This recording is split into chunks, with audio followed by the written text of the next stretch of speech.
Selamat malam, apa suara saya terdengar? Malam, Pak. Terdengar, Pak. Baik, eh, kita mulai saja ya. Baru satu, dua, tiga orang. Satu, dua, tiga. Ya betul, baru tiga orang. Gak apa-apa sambil menunggu temannya yang lain.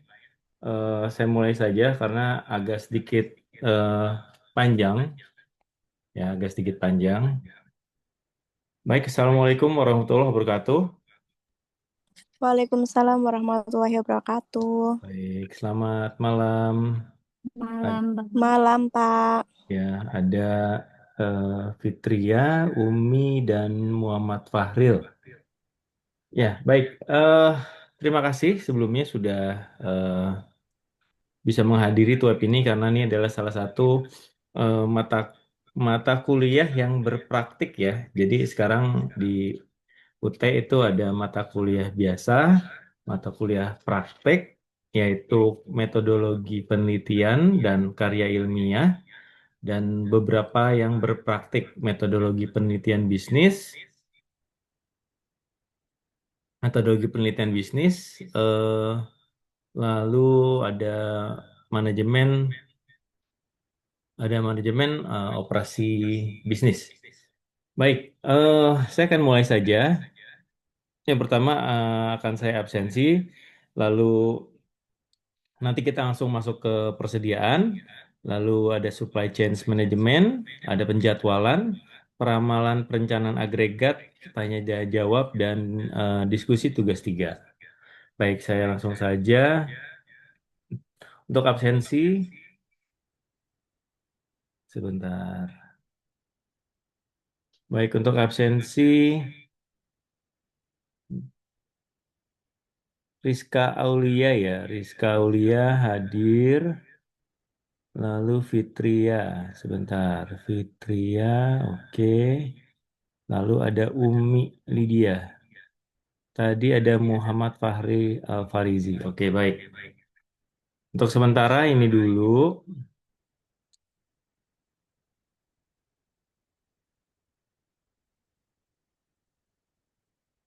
Oke, baik. Saya akan langsung masuk ke materinya.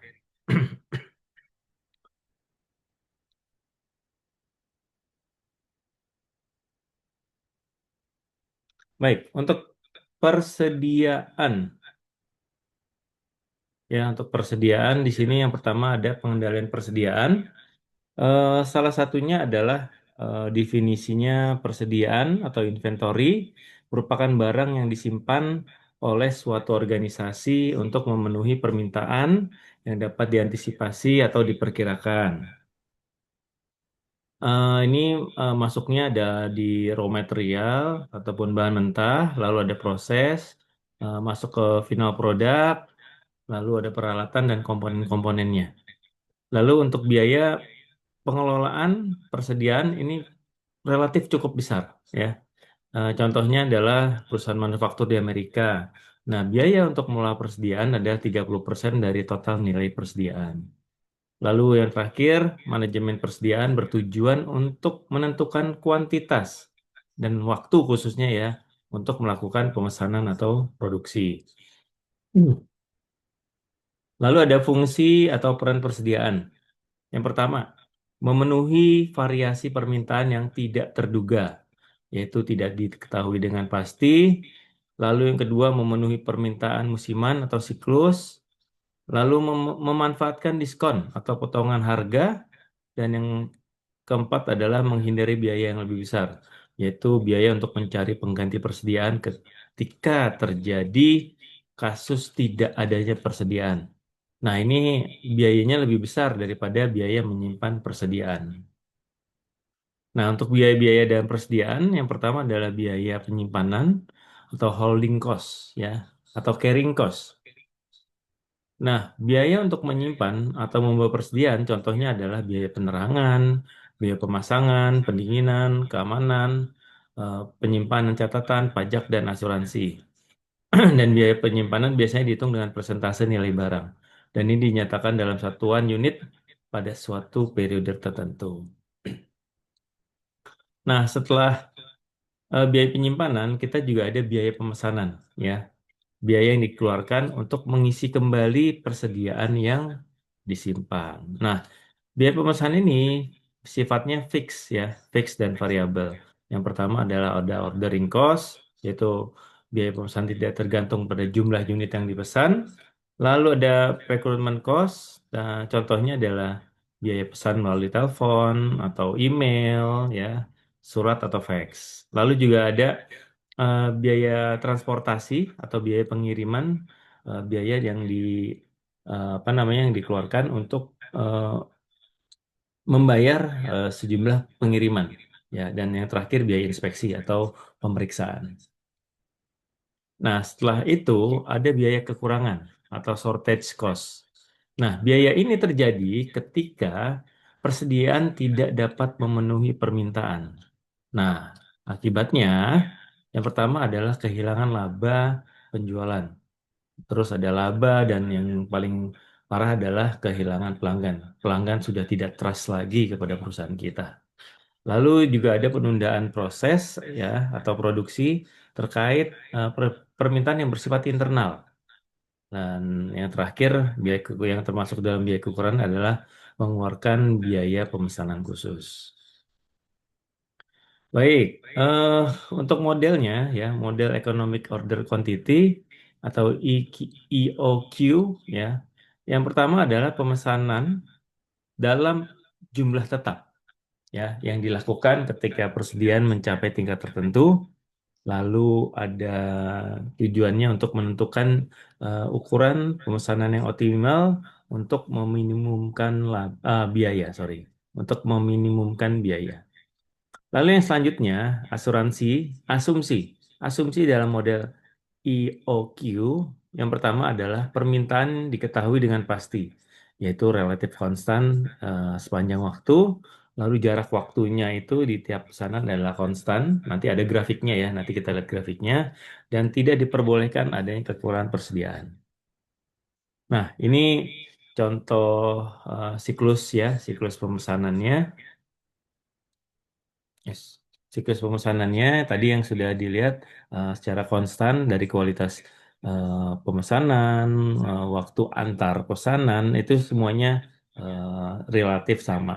Juga ada di sini kita lihat dari reorder point-nya, dari tick berapa, ya, dan pemesanan dilakukan di waktu yang mana, di lead time-nya mana. Ya, jadi yang garis yang menurun ini terkait untuk dari kuantitas eh, turun ke arah lead time ataupun waktu pemesanan. Lalu juga untuk waktu pemesanan sifatnya konstan. Yang selanjutnya kita masuk ke supply chain management atau manajemen rantai pasok, ya.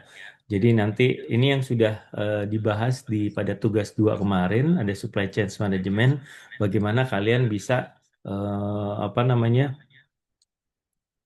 memasukkan supply chain management ke dalam apa makalah yang sudah kalian buat yang berdasarkan tugas 1. Oke, supply chains dan supply chain management, ya, definisinya adalah kalau supply chains itu jaringan perusahaan-perusahaan yang secara bersama-sama bekerja untuk menciptakan dan menghantarkan suatu produk ke tangan pemakai akhir. Lalu yang kedua, perusahaan-perusahaan tersebut termasuk supplier, pabrik, distributor, toko atau retail, serta perusahaan-perusahaan pendukung, serta jasa logistik. Nah, itu yang disebut dengan supply chain atau rantai pasok. Nah, manajemen rantai pasok itu seperti apa? Nah, upstream supply chains, ya, ada transaksi antara organisasi, ya, ataupun perusahaan dengan supplier, ya, yang apa namanya intermediaries equivalent to buy side e-commerce, ya. Adanya transaksi untuk membeli dari e-commerce. Nah, ini yang menengah, ya, upstream. Nah, yang downstream, ya, tadi yang sorry menengah ke atas. Nah, ini menengah ke bawah yang downstream, transaksi yang terjadi antara perusahaan dan customer, ya. Ya, sama equivalent to buy to sell a site e-commerce. Nah, Supply chain dan supply chain management ya. Kalau supply chain itu adalah merupakan jaringan fisik ya. Adanya perusahaan yang terlibat dalam memasukkan raw material, bahan baku ya. Terus langsung diproduksi sampai mengirimkan ke konsumen. Lalu untuk manajemen rantai pasok itu adalah metodenya. Adanya metode, adanya alat ya, atau pendekatan pengelolaan. Nah, jadi supply chain management itu bukan hanya urusan dalam ya, di dalam internal, tapi juga lingkupnya sudah eksternal. Oke, seperti ini gambaran struktur supply chain management dari hulu ke hilir ya. Yang di bawahnya itu dari supplier ya ke manufaktur, ke pabrik ya, lalu ke distributor, lalu ke retail atau ke toko, dan akhirnya ke konsumen, ke kita. Contoh misalkan eh, pabriknya, suppliernya itu misalkan kita ambil contoh yang paling mudah mungkin mie instan ya, mie instan. Misalkan dari contoh yang pemasok tepung ya, misalkan eh, cap cap cakra ya kan, cap cakra atau segitiga biru ya. Segitiga biru memasok ke pabrik Indofood ya untuk membuat Indomie. Contohnya seperti itu, untuk membuat Indomie. Lalu dari pabrik Indomie, lalu di, di apa namanya didistribusikan ke distributor atau agen. Nah, dari agen baru diturunkan lagi, didistribusikan lagi ke retail atau ke toko. Nah, dari toko, misalkan contoh toko kelontong atau Indomaret atau Alfa, ya kan, baru setelah itu jatuh ke tangan konsumen. Jadi gambarannya seperti itu, dari hulu sampai hilir. Oke, ini untuk chain-nya, untuk rantainya. Nah, chain yang pertama atau supplier, ya. Di sini jaringan bermula merupakan sumber yang menyediakan bahan pertama, ya. Bahan pertama yang, eh, sorry, sorry. Bahan pertama yang dalam penyaluran rantai ini baru akan dimulai. Jadi, bahan pertama ini bisa dalam bentuk bahan baku atau bahan mentah, ya, bahan penolong, bahan dagangan, suku cadang dan lain-lain. Jadi di sini masih raw material, ya, masih ya kayak tadi apa namanya saya singgung terkait dengan pembuatan Indomie, ya. Jadi dari segitiga biru itu memasok raw materialnya, bahan bakunya. Bahan baku mie adalah terigu, misalkan. Nah, jadi dari eh, segitiga biru membuat sorry mengirimkan terigunya kepada Indofood ya untuk Indofood. Nah, lalu chain yang ke satu, 2, dan 3 antar supplier, manufaktur ya, pabrik dan distribusi.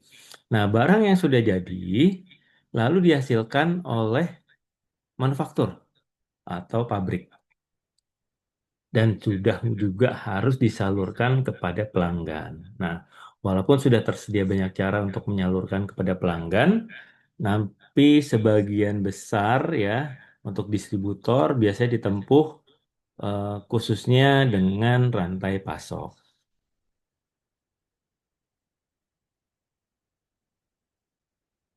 Lalu ke masih di chain satu, 2, 3, dan 4 ya. Lalu khususnya pedagang biasanya mempunyai fasilitas gudang sendiri ya atau juga biasanya nyewa. Nah, gudang ini digunakan untuk menyimpan barang yang ya, barang yang nanti akan disalurkan lagi, khususnya ke pihak pengecer. Nah, di sini ada kesempatan untuk memperoleh penghematan dalam bentuk inventory, ya, dan biaya gudang dengan melakukan desain kembali pola pengiriman baik dari gudang manufaktur maupun ke toko pengecer. Nah, lalu yang selanjutnya terkait dengan rantai pasok 1, 2, 3, 4, 5 ya. Nah, para pengecer atau retail menawarkan barang langsung kepada pelanggan atau pembeli ya. ini bisa langsung ke kita, gitu, ke user, user akhir. Nah, ini yang termasuk retail outlet adalah toko bahan bangunan, supermarket, Alfamart, Indomaret, dan lain-lain. Nah, ada tiga hal yang dikelola dalam SCM. Yang pertama, aliran barang dari hulu ke hilir, contohnya bahan baku yang dikirim oleh supplier ke pabrik. Nah, di pabrik diproduksi, diproses. Nah, setelah diproduksi, barangnya jadi, selesai, lalu dikirim ke distributor, pengecer, dan sampai akhirnya ke pemakai akhir atau konsumen akhir. Lalu yang kedua, adanya aliran uang dan sejenisnya yang mengalir dari hilir ke hulu. Ya, balik lagi tuh, kalau dari tadi itu dari hulu ke hilir, nah ini kebalikannya, uangnya dari hilir menuju hulu, kembali lagi. Ya, jadi ini proses berputar. Dan yang terakhir yang dikelola dalam supply chain management adalah aliran informasi yang bisa terjadi dari hulu ke hilir ataupun dari hilir ke hulu. Ya. Nah, ini eh, contohnya yang tadi ya. Ini apa namanya gambarnya. Nah, ini ada contohnya. Kita lihat di sini ya. Di sini ada eh, nomor-nomor ya. Nomor satu itu penghasil gandum, nomor dua itu penghasil tebu, ya kan. Nomor tiga penghasil garam. Nah, di nomor 5 itu ada pabrik tepung, ada pabrik gula, dan lainnya sampai ke 9. Nah, ini adalah contohnya adalah perusahaan biskuit. Ya, perusahaan biskuit di sini kita lihat ternyata yang di yang apa namanya yang raw materialnya itu adalah yang pertama adalah penghasil gandum. Lalu ada penghasil tebu untuk gulanya, untuk rasa manisnya. Lalu ada penghasil garam dan ada penghasil aluminium. Nah, mungkin penghasil aluminium ini contoh kalengnya ya, contoh kalengnya. Nah, sebelum penghasil gandum itu bisa masuk ke perusahaan pabrik biskuitnya, dia itu harus melewati proses. Dari penghasil gandum itu masuk dulu ke yang namanya pabrik tepung terigu. Nah, ya, gandum itu diolah menjadi terigu, ya, diolah menjadi tepung terigu. Lalu yang tadi gula, ya, penghasil tebu itu masuk ke pabrik gula. Lalu penghasil garam masuk ke distributor garam. Dan yang keempat itu penghasil aluminium masuk ke pabrik kaleng. Nah, setelah selesai semua, ya, yang nomor 5 pabrik tepung terigu, pabrik gula, distributor garam, lalu ada pabrik kaleng, baru memasukkan ke pabrik biskuit. Nah, setelah diproses di pabrik biskuit, ya, nah biasanya itu ada yang langsung dijual ataupun didistribusikan kepada distribusi biskuit. Ya, contoh tuh di Kongguan. Kebetulan rumah saya itu dekat pabrik Kongguan. Itu kalau misalkan lagi apa namanya lagi produksi itu wanginya wah wangi biskuit yang baru matang itu kan enak itu ya kue. Nah itu contohnya dari pabrik biskuit Kongguan itu dijual lagi ke distributor biskuit. Didistribusikan itu biskuit-biskuitnya. Itu yang pertama untuk mengambil segmentasi yang lebih menengah ke bawah. Lalu yang kedua ada yang dikirim ke supermarket gitu. Baik itu supermarket yang eh, retail seperti Alfamart dan Indomaret atau juga supermarket yang menengah ke atas. Contoh misalkan kayak Hero ya kan, terus ada ya macam-macam lah Transmart dan lainnya. Nah, setelah itu baru dikirimkan ke tempat-tempat yang lain. Nah, baik itu supermarket, baik itu toko kelontong, ini adalah contoh yang terlibat dalam rantai pasok, ya, rantai pasokan. Nah, sekarang kita masuk ke definisi dan tujuannya, ya. Dari Council of Logistic Management. dikutip bahwa supply chain management adalah metode yang sistematis, koordinasi strategis dari fungsi bisnis tradisional dalam perusahaan tertentu dan seluruh usaha dalam rantai pasokan untuk tujuan memperbaiki kinerja jangka panjang individu perusahaan dan rantai pasokan secara keseluruhan. Nah, perusahaan yang berada dalam supply chains ya, dalam rantai pasok, pada intinya memuaskan konsumen yang bekerja sama membuat produk yang murah, mengirimkan tepat waktu, dan dengan kualitas yang bagus. Tujuannya adalah fokus kepada efisiensi integrasi dari supplier, ya, dari pemasok, dari perusahaan, gudang dan pasar yang menjual dan mendistribusikan barang dengan jumlah yang tepat, lokasi yang tepat, dan waktu yang tepat untuk meminimalkan total biaya dan memenuhi kebutuhan para pelanggan. Oke, lalu sekarang kita masuk ke eh, area cakupannya, ya. Yang pertama adalah kegiatan untuk merancang produk baru, ya. Lalu juga ada untuk mendapatkan bahan baku, ya. Terus merencanakan produksi dan persediaan, kegiatan untuk melakukan produksi dan untuk melakukan pengiriman. Nah, contoh bagian dan cakupan kegiatan. Nah, bagian pengembangan produk, ya, itu yang pertama adalah melakukan riset pasar, ya. Masukkan riset pasar, merancang produk baru, R&D-nya lah ini, sepertinya riset and development-nya. Merancang produk baru, melibatkan supplier dalam perancangan produk baru. Lalu juga ada bagian pengadaan. Jadi di bagian ini eh, harus bisa untuk memilih supplier, ya, bisa mengevaluasi kinerja suppliernya, terus bisa melakukan pembelian bahan baku ataupun apa namanya purchasingnya, ya, dan komponen ibaratnya yang memonitor resiko-resiko dan memelihara hubungan hubungan baik dengan supplier. Nah, untuk perencanaan dan pengendalian di sini ada peramalan, ada purchasing, ya, forecasting, sorry, ada forecasting, lalu ada perencanaan kapasitas, perencanaan produksi dan persediaan. Nah, untuk bagian produksi, tugasnya adalah mengeksekusi produksi, ya, prosesnya itu seperti apa, ya, bahan bakunya diambil dari gudang untuk diproduksi, dari produksi dan itu menghasilkan produk yang berkualitas, juga ada semacam pengendalian kualitas atau controllingnya, ya.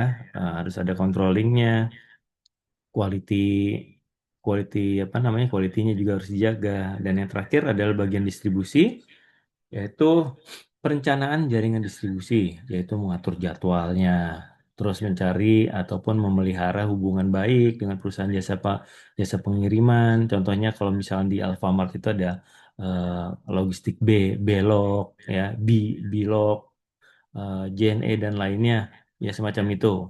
Dan bisa memonitoring service level di setiap pusat distribusi. Nah, ini contohnya, ya, tier 1, tier 2, ya, sampai pun tier 3 itu bisa nanti bisa kalian lihat contohnya di sini. Mulai dari pabrik, terus ada informasi, ya, transportasinya bisa lewat darat, bisa lewat udara, bisa lewat laut, ya, dari gudang ke apa namanya, ke pabrik, ya. Nah, contohnya seperti ini sampai ke tangan konsumen. Ini hampir sama seperti yang eh, tadi di depan yang sudah kita bahas.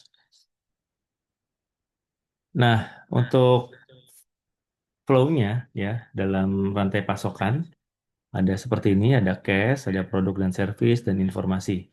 Nah, ini sama, ini cuman lebih apa namanya, dipisahkan dipisah-pisahkan lagi.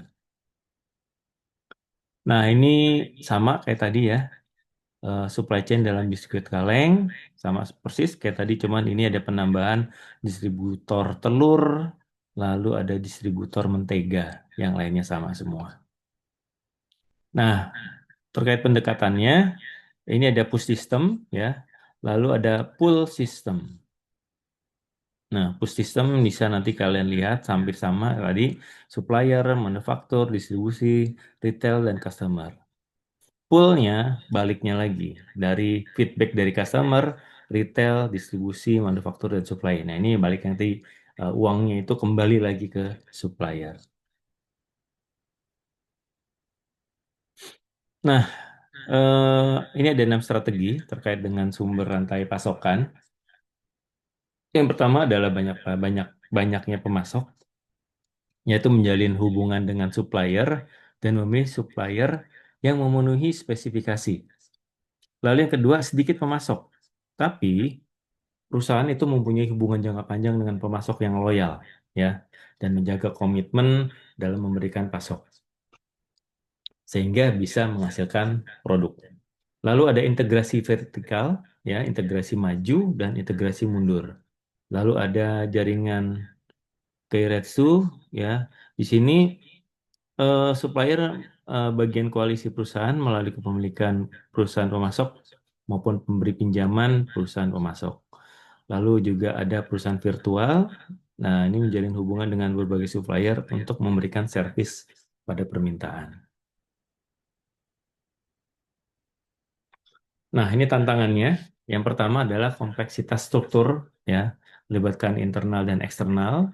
Lalu juga tantangan yang kedua adalah ketidakpastian. Yang pertama adalah, perusahaan menciptakan pengaman atau safety stock atau safety time. Contoh misalkan perusahaan itu menciptakan pengaman pada saat misalkan untuk Lebaran, ya, untuk stok Lebaran itu pasti biasanya pabrik-pabrik itu akan meningkatkan, misalkan Lebaran tahun ini, tahun depan, maaf, di 2006 itu di bulan Maret kalau nggak salah. Nah, dari Januari dan Februari itu sudah mulai digeber tuh untuk memenuhi apa? Untuk memenuhi pesanan di pada saat Lebaran, ya. Baik, eh, sebelum masuk ke penjadwalan, apakah ada pertanyaan? Nggak ada. Kalau begitu, saya mau absen lagi nih. Siapa yang belum saya absen?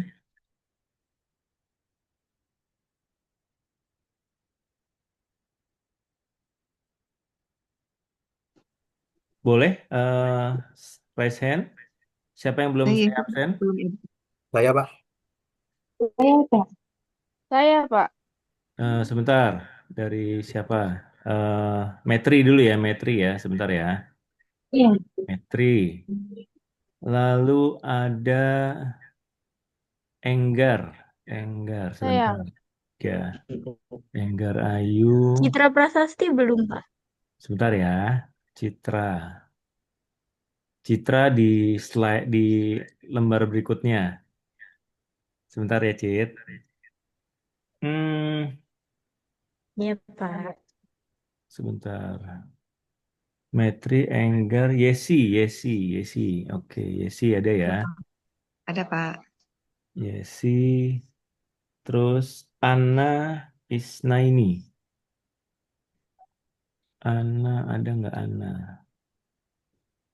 Anna Isnaini. Oke, ada. Putra Nanda, Pak. Putra Nanda, sebentar. Putra Nanda, oke. Anissa Putri, udah tadi belum ya? Hadir, Pak.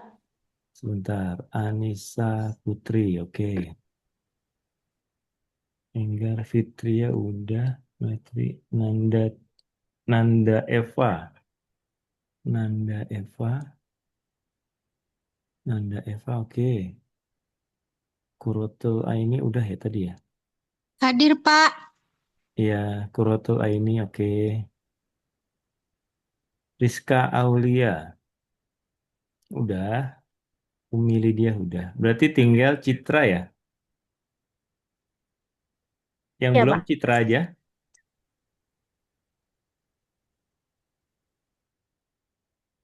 Citra Prasasti. Oke.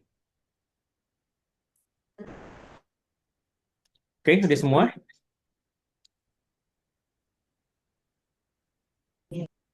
Oke, kalau udah semua saya lanjutkan. Oke, sampai sini ada pertanyaan terkait dengan supply chain management sebelum saya masuk ke penjadwalan? Nggak ada ya. Oke, saya lanjut ke penjadwalan. Nah, sorry, sebentar. Bentar ya, sorry. Oke, penjadwalan dalam produksi adalah pengaturan, ya, pengaturan, lalu ada juga eh, waktu pelaksanaan berbagai aktivitas untuk mencapai tujuan tertentu. Penjadwalan membantu perusahaan mengoptimalkan penggunaan sumber daya, mengurangi pemborosan, dan memastikan produksi berjalan efisien. Dengan penjadwalan yang tepat, perusahaan dapat mengatur proses pembuatan produk, perakitan, dan pengiriman sesuai target waktu, sehingga memaksimalkan pelayanan kepada pelanggan. Nah, penjadwalan ini memiliki peran penting dalam meningkatkan efisiensi operasional. Ya. Tujuannya yang pertama, ya, memaksimalkan memaksimalkan pemanfaatan tenaga kerja, mesin, dan bahan baku, mengurangi biaya produksi melalui penggunaan sumber daya yang optimal, mempercepat lead time, ya, sehingga produk sampai tepat waktu. Dan ya, yang terakhir adalah memberikan fleksibilitas dalam menghadapi perubahan permintaan pasar. Nah, dengan eh, penjadwalan yang baik, perusahaan mampu menjaga keseimbangan antar kapasitas produksi dan kebutuhan pelanggan.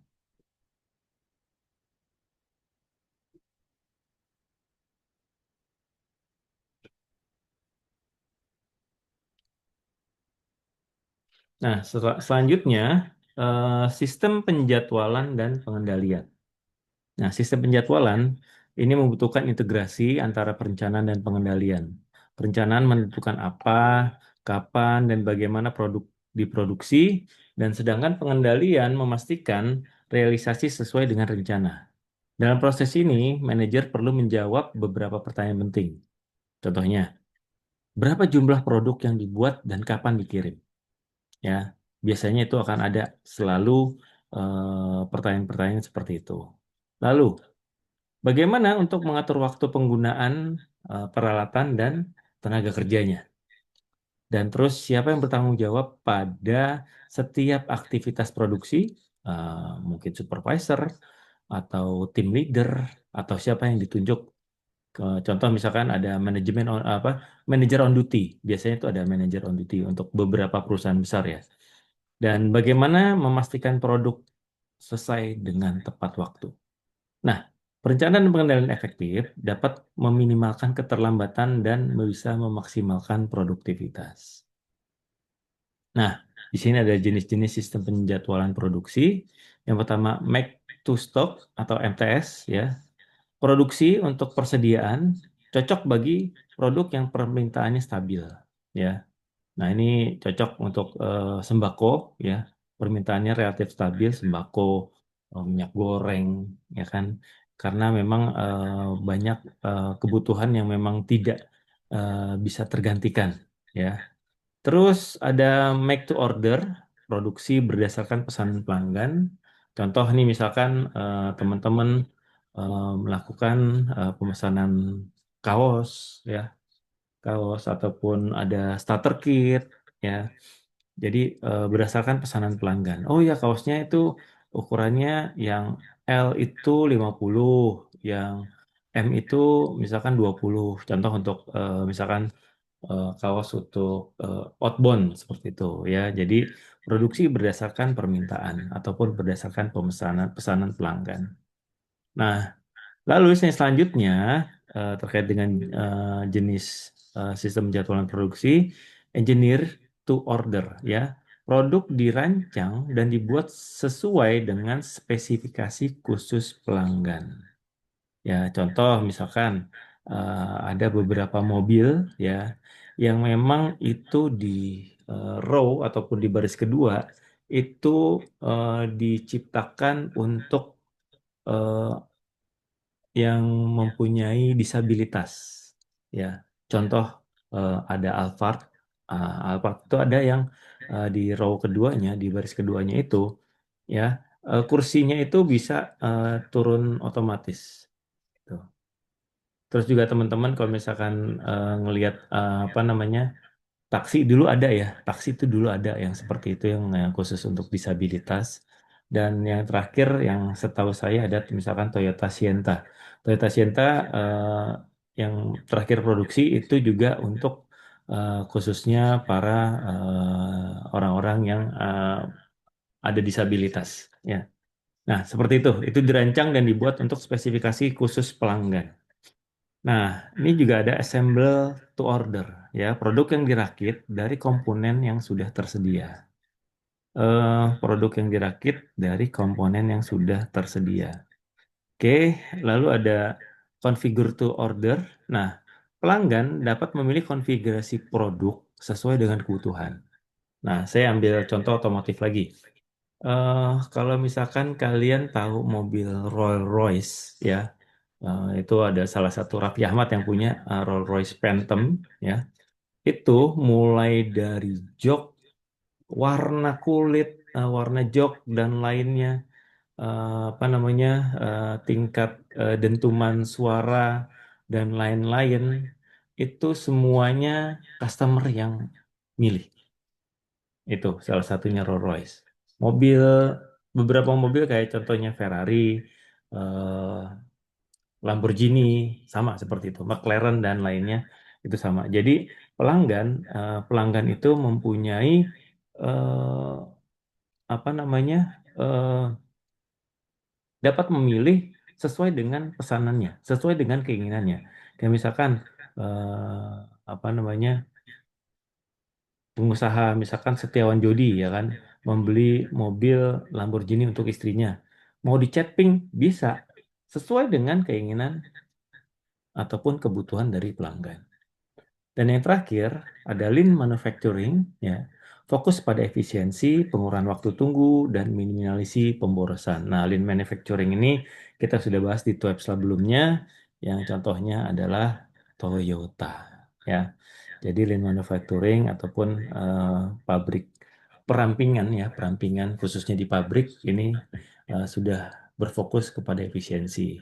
Contoh yang misalkan manual itu ada 10 divisi, tapi dengan lean manufacturing itu bisa 7 ataupun cuma jadi 6 divisi. Karena satu divisi bisa melakukan dua pekerjaan dengan apa? Dengan lean manufacturing ini.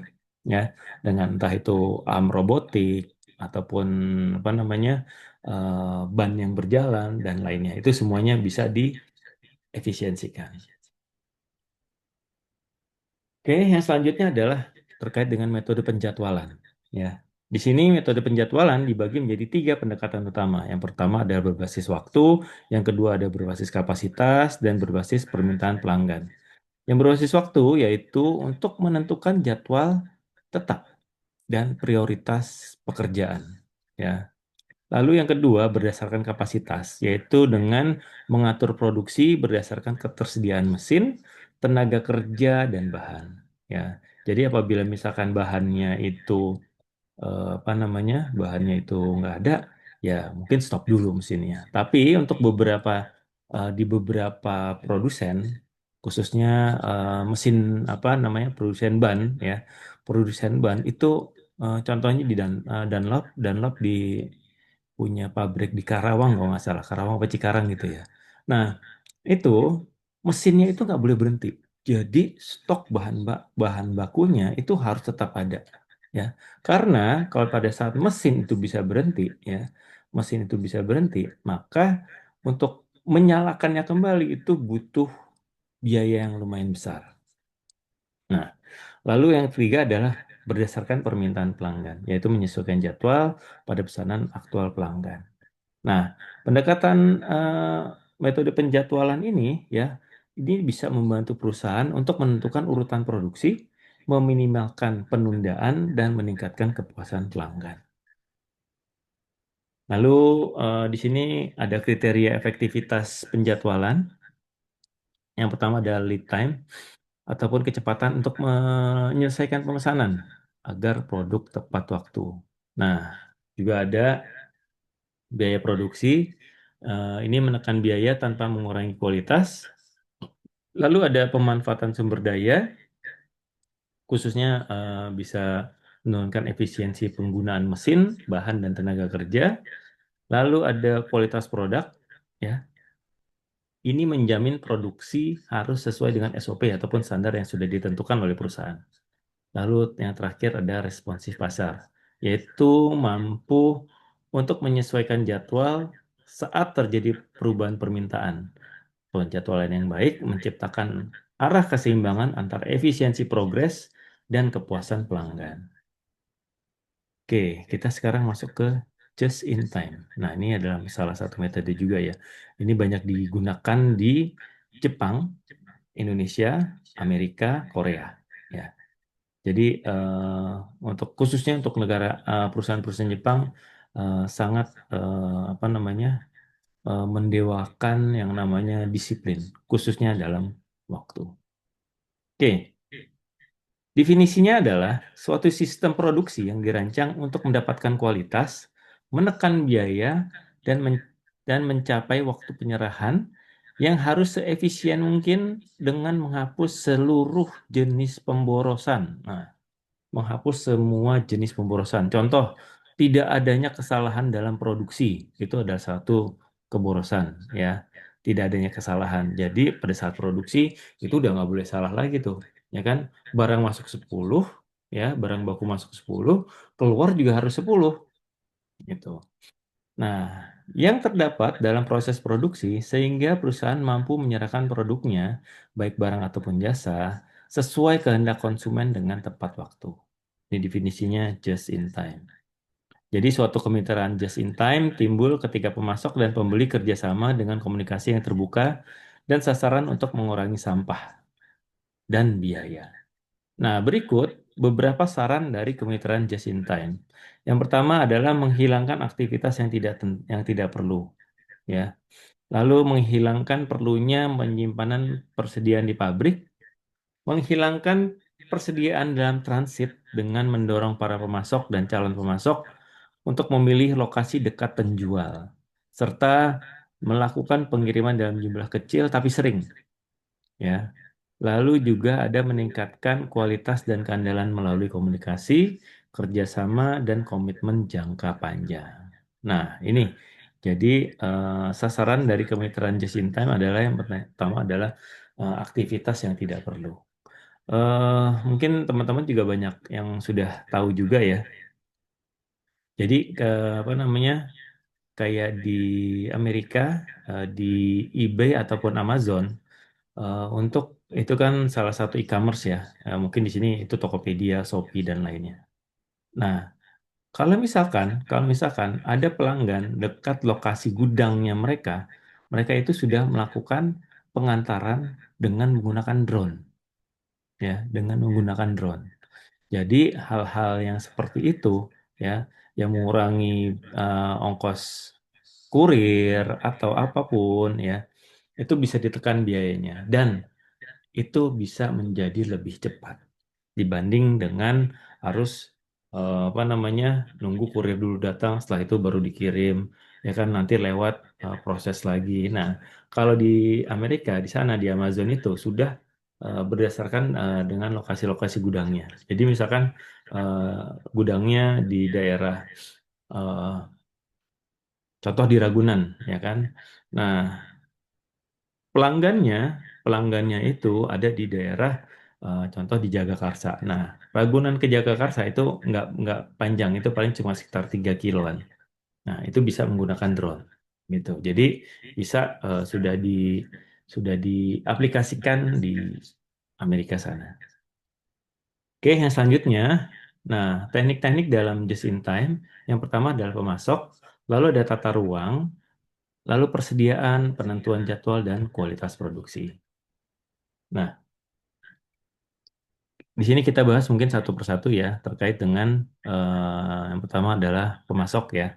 Untuk pemasok, yang pertama adalah diversifikasi atau perbedaan ya. Jadi beberapa ini yang berbeda. Pemasok mungkin tidak ingin terikat kontrak jangka panjang hanya dengan satu pelanggan. Ya, pemasok beranggapan risiko dapat dikurangi jika mereka mempunyai beberapa pelanggan. Jadi nggak mungkin misalkan tepung apa terigu segitiga biru itu hanya eh, langganan ataupun kontraknya itu hanya dengan Indofood ya.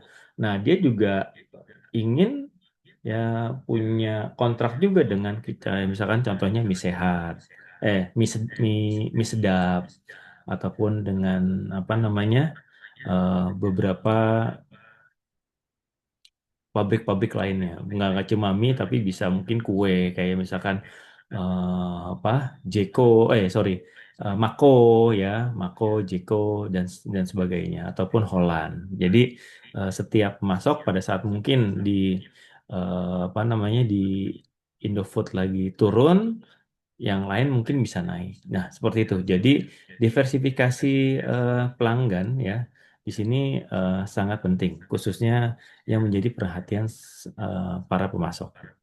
Lalu yang kedua terkait dengan penjadwalan, banyaknya pemasok kurang yakin terhadap kemampuan pembeli untuk memproduksi pesanan dalam jadwal yang lancar dan terkoordinasi. Baik lagi, semuanya kan pasti banyak berdasarkan pesanan ya, berdasarkan pesanan. Jadi misalkan Indofood biasanya memesan misalkan 10 ton dari segitiga biru. Tetapi karena mungkin ini bukan peak season ataupun bukan apa namanya bukan lebaran, nah akhirnya mereka itu yang tadinya 10 ton menjadi cuma 8 ton. Nah, itu kan sudah turun 2 ton dari yang biasanya. Lalu yang ketiga, adanya perubahan. Perubahan teknik atau spesifikasi kerap merupakan malapetaka bagi just in time. Karena kurangnya waktu tunggu bagi pemasok untuk mengimplementasikan perubahan-perubahan yang diperlukan. Lalu yang keempat ada kualitas ya, anggaran permodalan, proses-proses, dan teknologi yang membatasi kualitas produk dan ukuran lot ya. Nah, para pemasok beranggapan bahwa penerimaan barang dalam lot yang kecil ya secara sering merupakan suatu cara mentransfer biaya penyimpangan yang seharusnya ditanggung pembeli kepada pemasok. Jadi apa namanya ya, batas lotnya itu kecil-kecil ya, batas ininya penyimpanan barangnya. Nah, selanjutnya adalah tata letak just in time. Yang pertama ini yang ini ya tata ruang atau tata letak ya, yang teknik-teknik dalam just in time. Nah, tata letak atau tata ruang yang pertama adalah pengurangan jarak.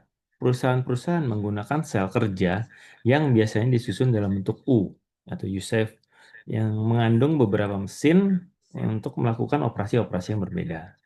Lalu yang kedua dari tata ruangnya adalah untuk peningkatan fleksibilitas untuk penyesuaian terhadap bentuk-bentuk dalam jumlah volume, khususnya perbaikan produk, dan bahkan dengan desain-desain baru. Dan tata letak ini juga berdampak pada para pekerja, ya. Para pekerja ya ibaratnya yang dilatih silang sehingga mereka dapat menghadirkan efisiensi dan fleksibilitas pada sel kerja. Dan ini apa namanya menghasilkan bisa memecahkan khususnya masalah bersama. Lalu yang terakhir terkait dengan tata ruang, ruang dan persediaan yang berkurang itu juga mengurangi persediaan dengan menghilangkan ruang untuk persediaannya. Ya. Lalu selanjutnya kita masuk ke dalam persediaan. Yang pertama adalah untuk mengurangi variabilitas. Ya, untuk mengurangi variabilitas, mengurangi persediaan, mengurangi ukuran lot, dan mengurangi biaya penyetelan. Nah, untuk variabilitas di sini eh, perusahaan bisa meminimal ketidakkonsistenan dalam proses, kualitas bahan baku, dan waktu produksi agar jadwal lebih stabil, terprediksi, dan efisien. Lalu untuk mengurangi persediaan, menjaga jumlah bahan baku dan produk jadi seminimal mungkin sesuai dengan konsep just in time untuk menekan biaya penyimpanan dan meningkatkan efisiensi produk. Lalu yang ketiga mengurangi ukuran lot, dan yang keempat adalah mengurangi biaya penyetelan. Nah, menekan biaya pergantian setup mesin. Nah, ini yang tadi saya singgung terkait dengan beberapa produk ban ya khususnya ya. Atau peralatan agar produksi batch kecil tetap efisien. Nah, pendekatan ini mendukung prinsip just in time dengan meminimalkan persediaan dan meningkatkan kelancaran aliran produksi. Nah, ini juga ada penjadwalan ya. Jadwal efektif yang dikomunikasikan dalam organisasi kepada pemasok luar akan mendukung just in time. Penjadwalan yang baik juga meningkatkan kemampuan untuk memenuhi pesanan pelanggan, menurunkan persediaan dengan menjadikan ukuran lot lebih kecil dan mengurangi barang setengah jadi. Caranya gimana? Yang pertama adalah adanya jadwal bertingkat, yaitu memproses lot-lot kecil dengan alih-alih lot-lot besar yang jumlahnya sedikit. Lalu ada Kanban, ya, memindahkan persediaan dari dalam pabrik hanya jika dibutuhkan. Jadi seumpamanya mendorong ke stasiun kerja berikutnya tanpa mempertimbangkan ada atau tidaknya pekerja yang siap mengangkat lot tersebut. Nah, sekarang kita masuk ke dalam hubungan just in time dan kualitas.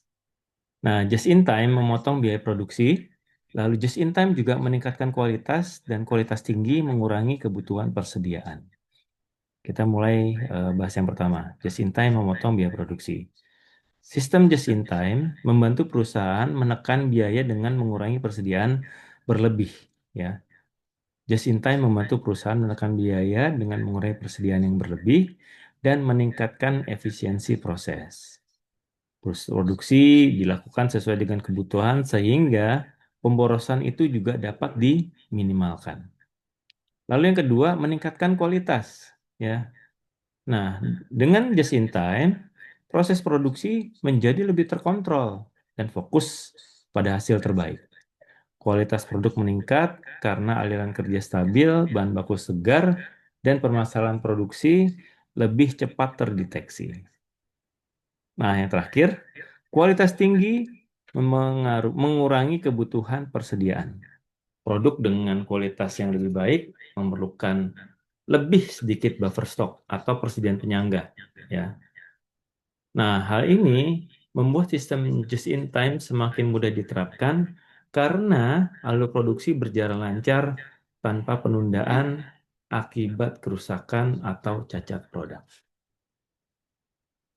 Oke, untuk eh, yang tadi terkait just in time sudah selesai.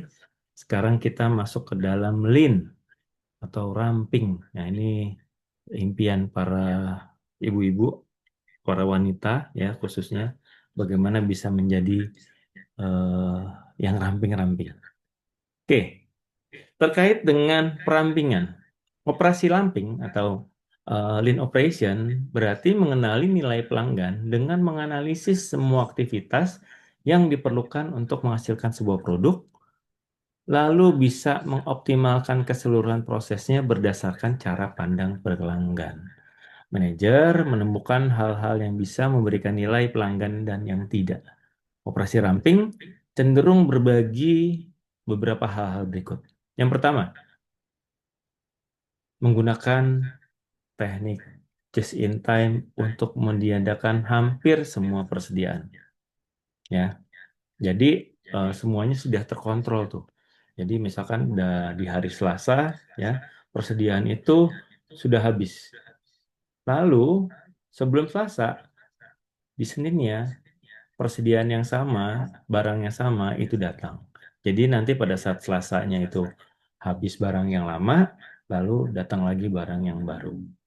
Ya, jadi sesuai dengan stok, sesuai dengan tata ruang, letak dan lainnya. Ya, first in, first out. Ya. Nah, yang kedua, membangun sistem yang membantu pekerja menghasilkan komponen yang sempurna setiap saat. Ini lean management. Lalu mengurangi kebutuhan ruangan dengan mengurangi jarak tempuh, ya. Misalkan yang tadinya di divisi 3, misalkan divisi 3 itu ngelas bodi mobil. Jarak dari divisi 3 ke divisi 4 itu misalkan 10 meter ya. Nah, ini dikurangi menjadi 5 meter dengan apa? Dengan lean management. Tidak perlu sampai sejauh 10 meter. Cukup 5 meter. Tuh. Lalu yang selanjutnya adalah mengembangkan hubungan yang erat dengan para pemasok yang membantu mereka memahami pentingnya kebutuhan pelanggan.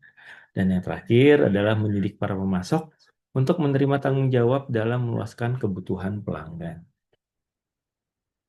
Nah, di sini ada 7 pemborosan. Ya. Yang pertama adalah kelebihan produksi, overproduct.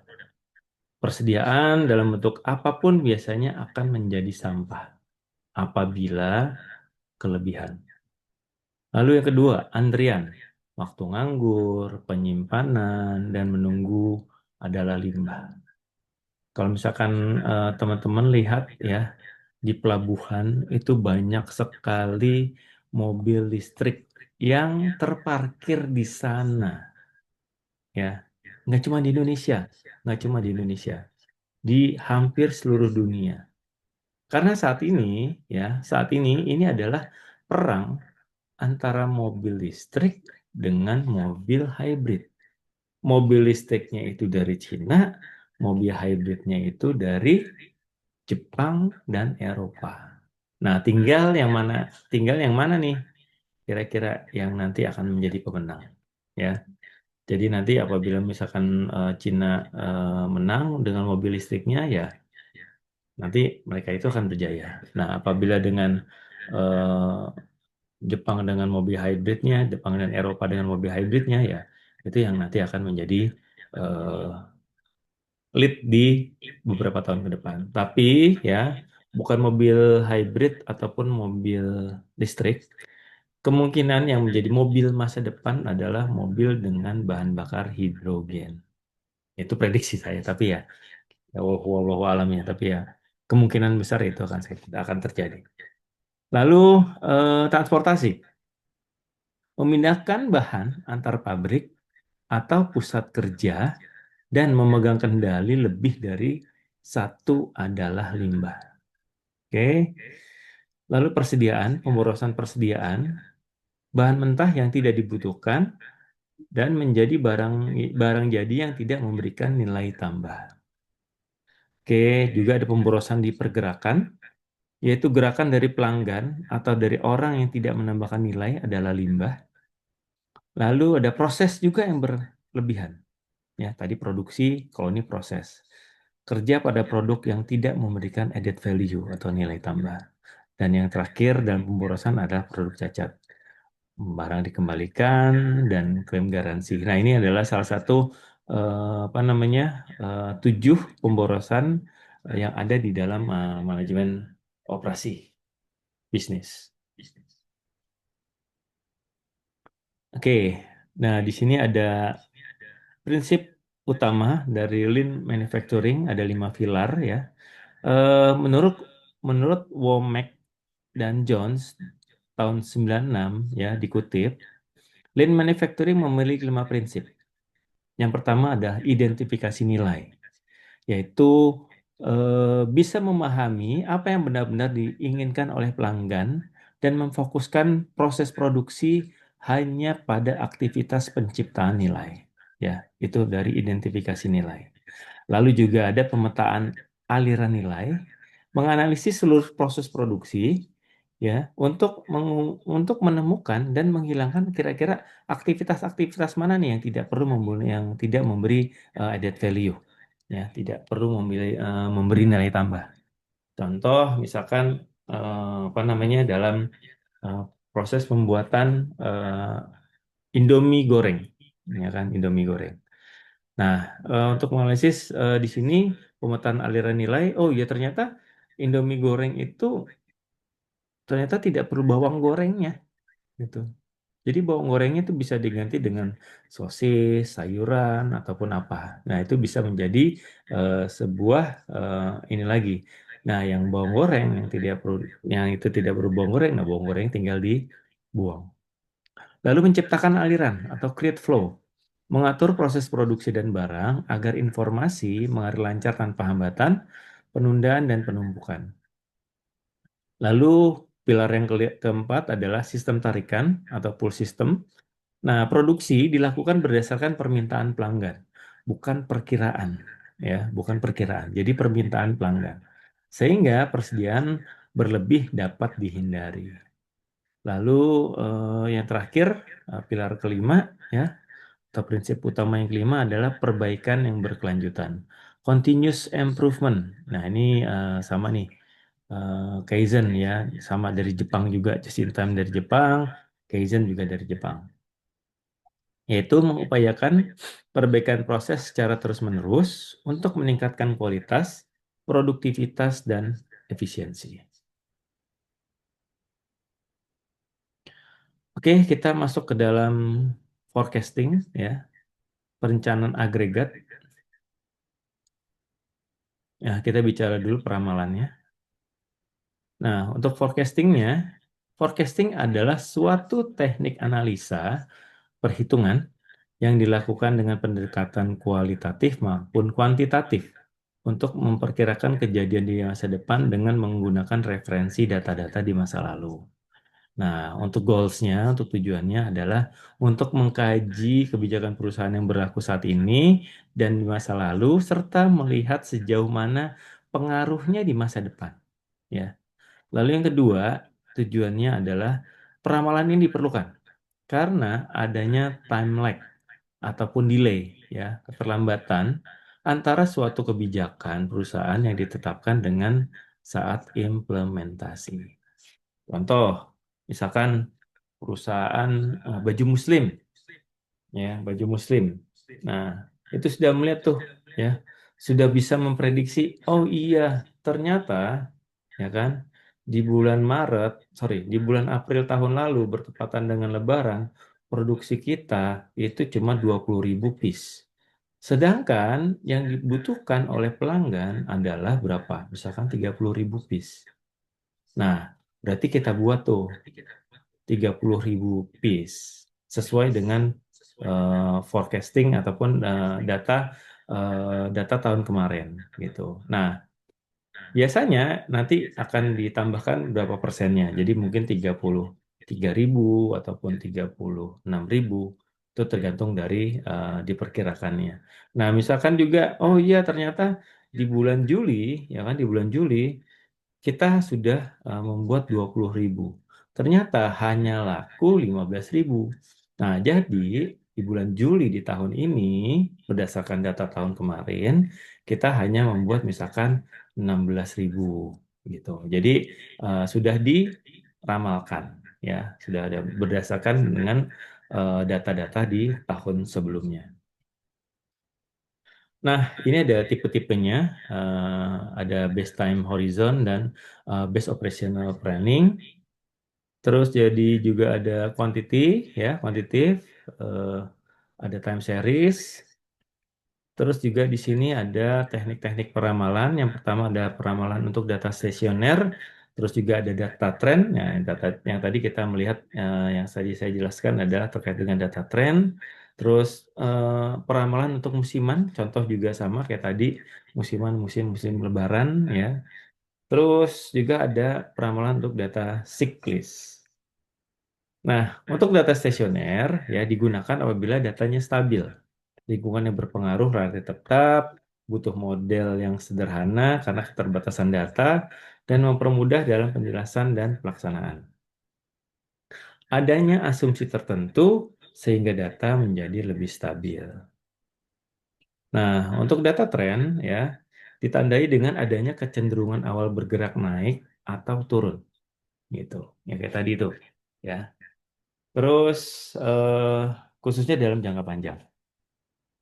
Teknik peramalan data tren itu bisa digunakan jika daya produksi yang meningkat atau kemajuan teknologi yang mendorong perubahan gaya hidup. Contoh permintaan barang elektronik, ya kan? Sekarang kemarin itu keluar misalkan handphone Poco, ya Poco. Terus keluar lagi nggak lama iPhone 17 Pro Max. secara garis besar itu handphone tuh hampir sama gitu loh. Mungkin karena di belakang poconya itu ada layar yang bisa membuat itu hampir mirip dengan iPhone, ya kan? Nah, itu banyak tuh permintaan-permintaan dibanding poconya. Sorry, iPhone-nya. Nah, lalu pertambahan jumlah penduduk yang mendorong pada permintaan barang dan jasa dan penerimaan pasar meningkat.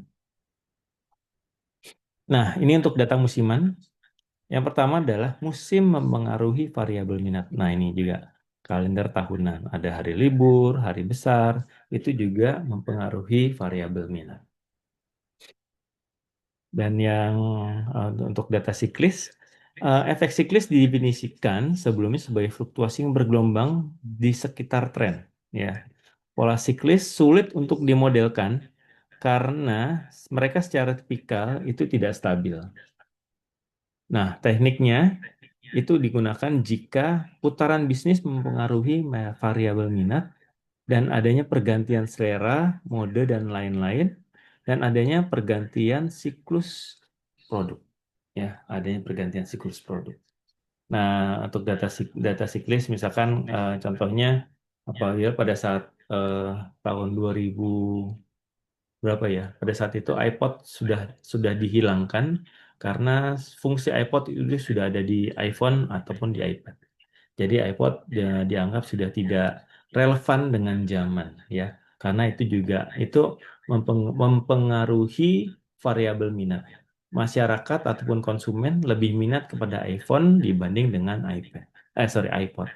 Ya hanya cuman sekedar pemutar musik biasa. Nah, ini ada metode untuk mengevaluasi ya, khususnya dengan teknik peramalan.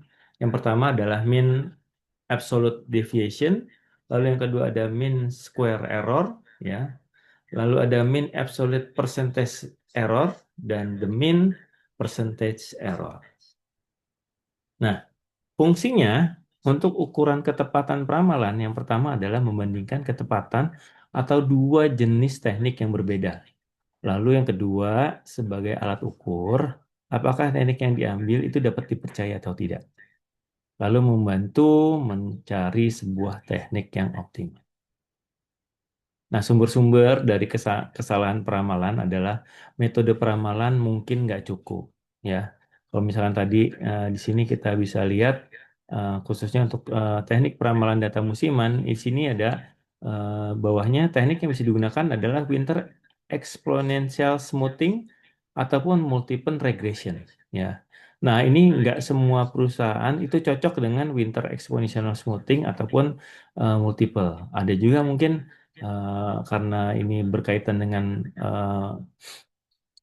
apa namanya dengan eh, data musim winter misalkan berarti winter exponential contohnya permintaan jaket ya dengan teknik peramalan ya khususnya eh, apa namanya hal-hal yang bisa dibuat seperti itu. Lalu ada variasi-variasi yang tidak beraturan dan kesalahan penggunaan teknik peramalan. Oke, sekarang kita masuk ke dalam teknik peramalan. Yang pertama adalah moving average, ya, mode rata-rata bergerak, metode rata-rata bergerak. Nah, ini banyak digunakan untuk menentukan tren dari suatu deret waktu. Dengan menggunakan moving average ini, deret berkala dari data asli dirubah menjadi deret rata-rata yang bergeraknya lebih mulus. Dan metode ini digunakan untuk data yang perubahannya slow, tidak cepat, dan mempunyai karakteristik musiman atau season. Nah, metode model rata-rata mengestimasi permintaan periode berikutnya sebagai rata-rata permintaan aktual dari periode terakhir. Ada 3 jenis. Yang pertama adalah simple moving average, lalu ada center, ya, dan juga ada weight moving average. Ada yang sederhana, ada yang terpusat, dan ada yang cukup berat. Oke, ini adalah center moving average. Perbedaan utamanya kalau yang simple itu dan center itu adalah terletak pada pemilihan observasi yang digunakan. Nah, simple moving average menggunakan data yang diobservasi tambah data sebelum dengan observasi. Nah, sedangkan untuk center moving, ya center berarti rata data antara sekarang dengan menggunakan data sebelumnya dan sesudahnya. Untuk 3 moving average, maka eh, simple simple moving average menggunakan data periode ditambah data sebelum dan data sesudahnya. Nah, ini ada metode pelulusan dan kita langsung masuk ke dalam perencanaan agregat. Nah, ini adalah proses peramalan ya. Lalu di sini juga ada informasi jumlah produk, lalu buat rencana produksi yang apa namanya yang diminta adalah upaya menjabarkan hasil peramalan menjadi rencana produksi yang layak untuk dilakukan. Jadi yang tadi itu kita melakukan forecast dengan metode yang sudah ditentukan ya. Nah, di sini ya dalam perencanaan agregat adalah menjabarkan hasil peramalan sehingga menjadi sebuah rencana produksi. Salah satu metodenya adalah melakukan dengan perencanaan agregat. Nah, perencanaan agregat adalah salah satu metode perencanaan produksi menggunakan satuan produksi pengganti. Nah, ini contohnya ya untuk individual produk dan agregat produk. Keuntungannya, keuntungannya menggunakan satuan agregat adalah kemudahan dalam pengolahan data, ketelitian yang diharapkan, dan kemudahan memahami mekanisme produksi yang terjadi dalam implementasi rencana.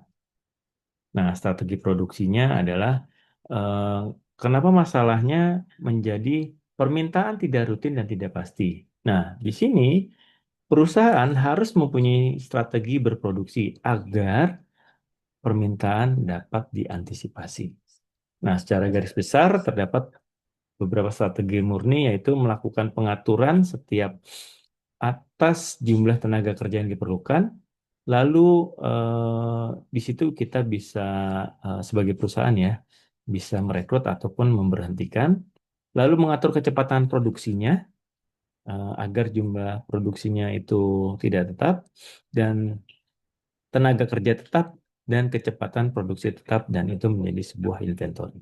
Nah, masing-masing strategi di sini akan menimbulkan konsekuensi ongkos yang berbeda atau cost yang berbeda. Nah, itu bisa melakukan kombinasi. Nah, ini perencanaan agregat dengan metode grafis ya. Melihat gambar untuk melihat gambaran kumulatif dan rata-rata permintaan kumulatif, tahap-tahapnya adalah contohnya adalah gambarkan histogram, gambarkan grafik, juga menentukan strategi, dan hitung ongkos yang ditimbulkan oleh setiap strategi. Baik, teman-teman, mahasiswa Universitas Terbuka, saya rasa eh, tutorial web dari pertemuan 7 dan 8 sudah selesai. Dan apakah ada pertanyaan di sini? Jika ada pertanyaan, silahkan ditanya. Eh, boleh apa namanya? Boleh mau bertanya yang terkait dengan materi ataupun dengan tugas.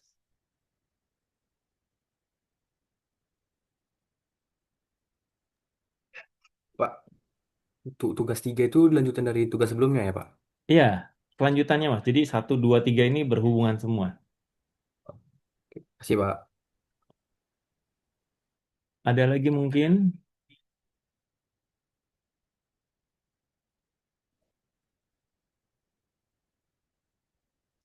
Kalau nggak ada, eh, kalau nggak ada pertanyaan, bisa Kak, ya, Mbak Citra. iya. Kak, saya izin bertanya ya, untuk tugas 1, 2, 3 itu boleh nggak apa filenya itu dijadikan satu semua atau dipisah-pisah setiap bagian? Dipisah setiap bagian. Oke. Iya, dipisah-pisah setiap bagian, Mbak. Apa namanya? Kecuali kalau misalkan ini kan ternyata ada 2 mata kuliah ya. Mungkin kalian ada yang dapat metodologi penelitian dan metodologi penelitian bisnis. Jadi ada dua nih. Ada yang dapat nggak? Sama, ini berpraktek juga. Ini berpraktek. Belum, Kalau Pak, belum. baru ini aja yang berpraktek.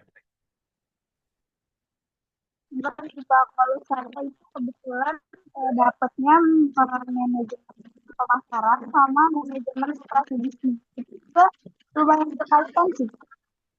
Oke, enggak. Jadi nanti kalau misalkan kalian nanti dapat ada metodologi penelitian bisnis dan ada metodologi penelitian. Nah, bedanya kalau metodologi penelitian dan karya ilmiah itu adalah mata kuliah praktik, ya. Jadi itu di situ ada 4 kali tuepnya. Ada 4 kali tuep dan ada 4 kali tugas. Nah, itu tugasnya itu membuat bab 1, 2, 3. Outputnya, outputnya kalian. Nah, kalau di sini itu hanya sebatas makalah, ya.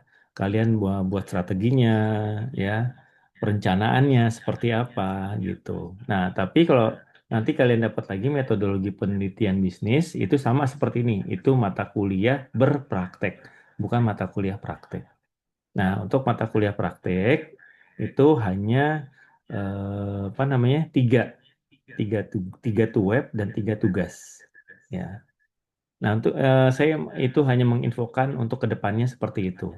Jadi teman-teman nanti nggak usah kaget apabila kalian nanti mendapatkan mata kuliah yang praktek.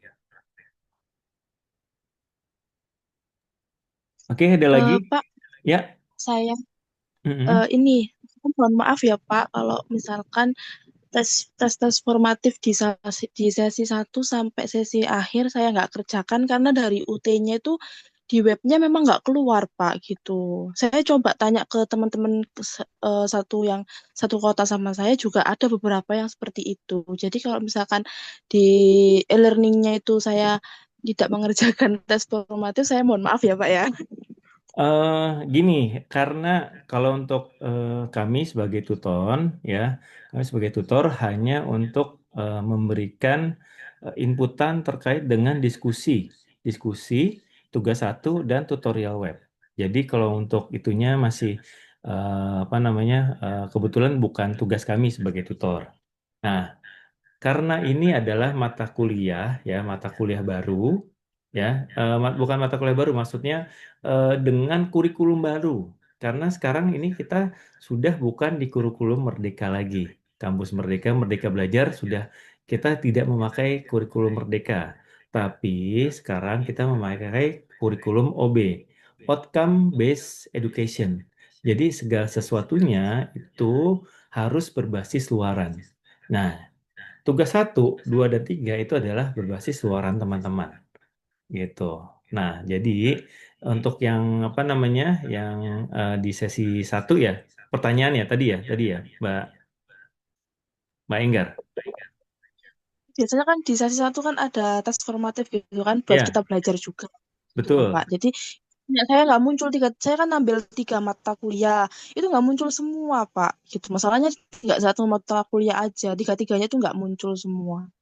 Iya, nggak apa-apa, nggak apa-apa. Yang penting ini, Mbak Enggar sudah menjalankan apa yang menjadi tugas Mbak Enggar. Kalau misalnya nggak muncul ya udah, memang ininya belum belum apa namanya, belum sempurna, Mbak.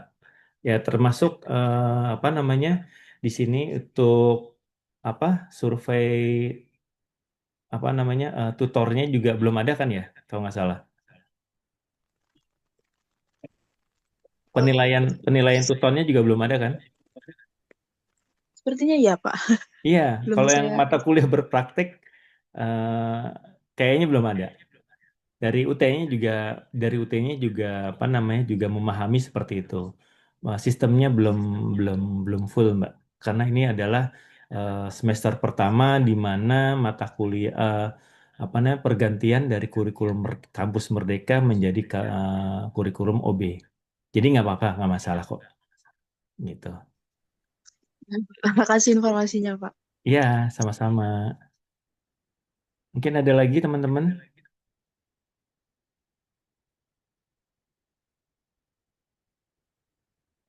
Kalau nggak ada pertanyaan, boleh dibuka semuanya untuk videonya. Saya mau foto untuk keperluan laporan.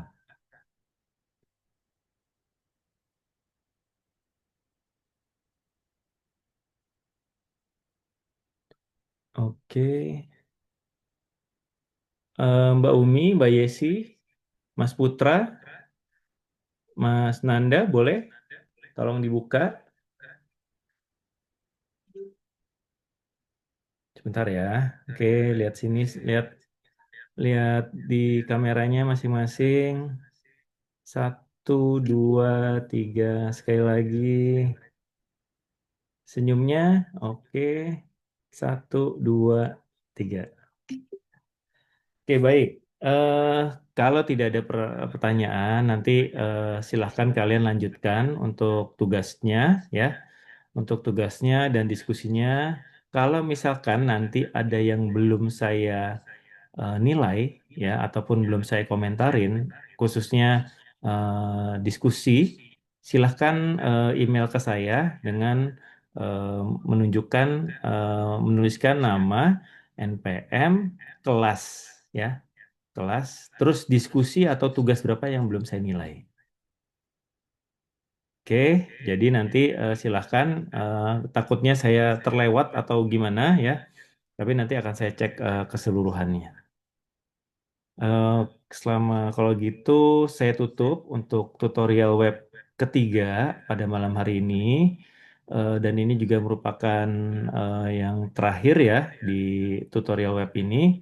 Dan jangan lupa untuk, karena batas waktunya kalau nggak salah tanggal 30 ini ya, untuk diskusi 8. Ya, batas waktunya untuk diskusi 8 dan tugas 2, tugas 3, sorry. Tugas 3 Tugas 3, ya. sampai 1 Untuk Desember ya Pak kalau salah. berapa? Sampai 1 Desember 1 kalau Desember. tugasnya. Oke, Ya. kalau tugas ya, betul. Kalau tugas untuk 1 Desember. Oke, sekali lagi saya mohon maaf apabila dalam penyampaian ada kata-kata kurang berkenan atau yang menyinggung. Saya minta maaf. Sukses selalu buat kalian. Selamat menempuh ujian akhir semester. Saya doakan semuanya mudah-mudahan lulus dan dapat nilai terbaik. Oke, Amin. Terima kasih Pak. sampai Amin, Pak. ketemu di Makasih, Pak. lain kesempatan. Terima kasih. Billahi taufiq wa hidayah. Wassalamualaikum warahmatullahi wabarakatuh. Terima kasih. Waalaikumsalam Waalaikumsalam warahmatullahi warahmatullahi wabarakatuh. wabarakatuh. Terima kasih, Pak. Ya. Ya, Pak.